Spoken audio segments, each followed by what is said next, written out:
The OSI teaches that everything in the universe happens according to the grand plan. But the stranger that arrived in Halcyon was an unplanned variable. From the moment she landed in Emerald Vale, her actions altered the course of history. The events on Tartarus brought about the end of the board's authority.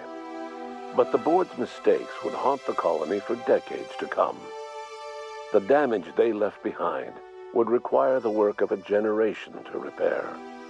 Dr. Phineas Wells began reviving a handful of the Hope's colonists, engineers, scientists, technicians, and intellectuals. They were among the brightest minds the Earth had ever sent out into the stars.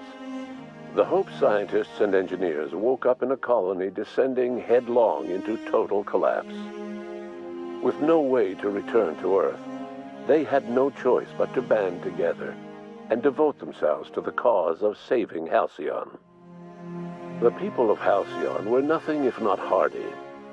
In the absence of the board's authority, many of the colony's settlements banded together with a single purpose in mind: survival.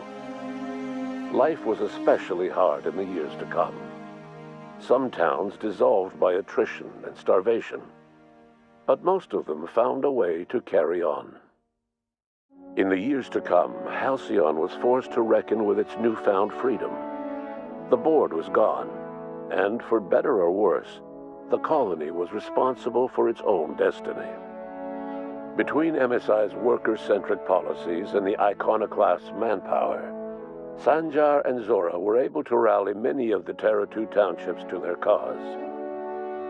MSI's workforce swelled, and the iconoclasts enjoyed a significant surge in their ranks. The board was too distracted by infighting and internal politics to stop MSI from becoming a powerful corporation and a refuge for townships that might have fallen through the cracks. Consumed by paranoia, Lilia Hagen took Sublight Salvage in a controversial direction, openly accusing board officials of an extraterrestrial conspiracy.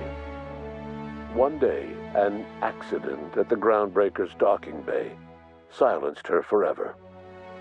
Time would tell if her replacement could keep the Sublight family together. The collapse of Edgewater left its workers bereft of any purpose in life. Most of them made their way to Adelaide McDevitt's camp, hoping to ingratiate themselves into her favor. Adelaide accepted only a few to her community. The rest were turned away and likely died of starvation.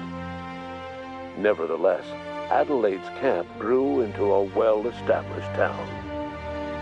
Adelaide McDevitt refused to cooperate with the ongoing effort to save Halcyon from collapse. A sympathetic deserter stole a copy of her research and delivered it to the Hope's scientists. It is unclear how useful Adelaide's research was. An optimistic estimate suggests her work may have bought Halcyon another few years of survival. Adelaide would never know. She died that winter. Under the leadership of Junlei Tennyson, the Groundbreaker held firm against corporate influence. The ship's mechanical stability gave Junlei the time to educate a promising generation of engineers schooled in her family's traditions. The future of the Groundbreaker looks promising.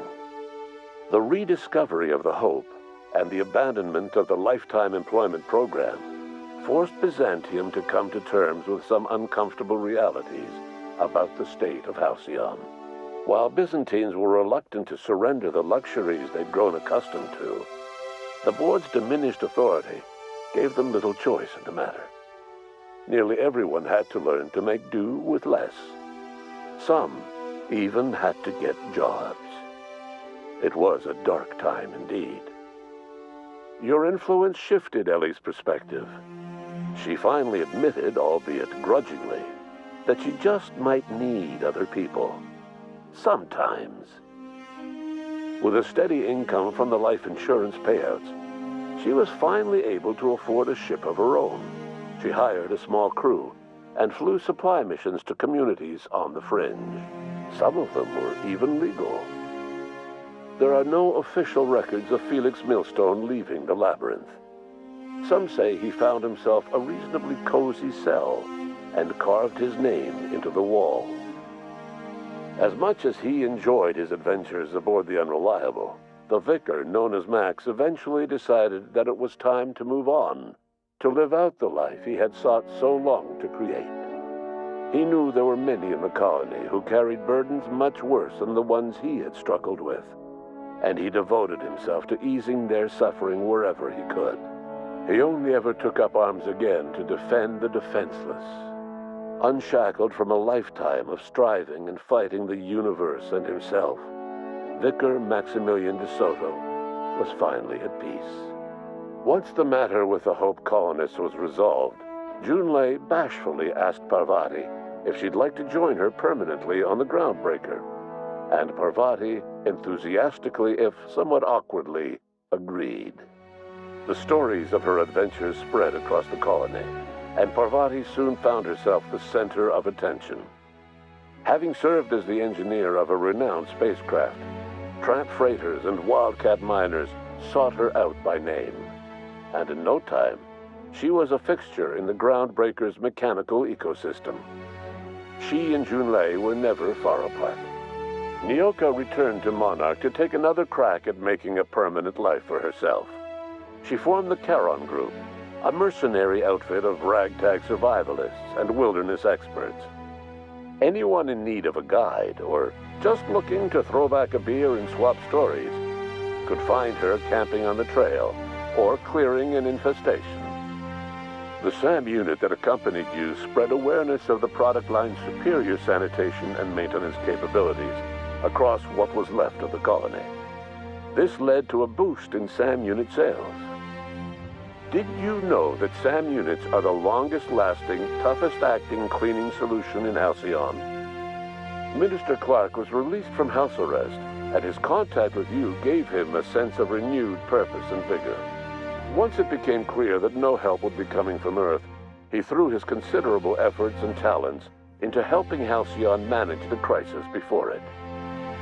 Chairman Rockwell served as the public face for the changes in Halcyon to come.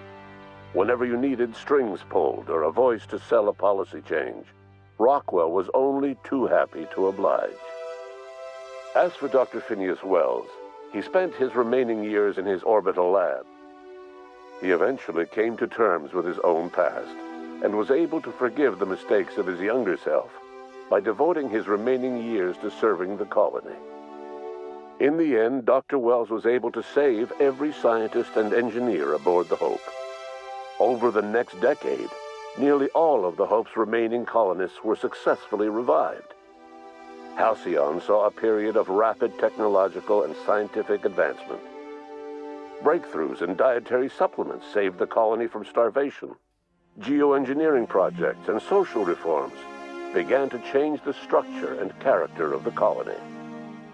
Dr. Wells laid the groundwork for the project to save the colony, but he would never live to see the fruits of his labor. He passed away a few years later. His work was carried on by the scientists and engineers he revived. Today, Halcyon has stabilized. The people of the colony work hard to adapt to their new circumstances. Nearby colonies send aid and supplies. Life will never be easy in Halcyon, but for the first time in its history, there exists a sense of real, genuine hope about the future. And what about you, the unplanned variable in the history of Halcyon? Long after Wells passed away, you carried on his work with more energy, determination, and brilliance than he could ever muster. The years that followed were hard, but Halcyon survived by the efforts of the Hope's most promising colonists, the greatest of which was you. No one knows what's happened to Earth, and no one knows what the future has in store for Halcyon. All we know for certain is this: the name of the Unreliable and that of its intrepid captain will remain the subject of countless stories for years to come.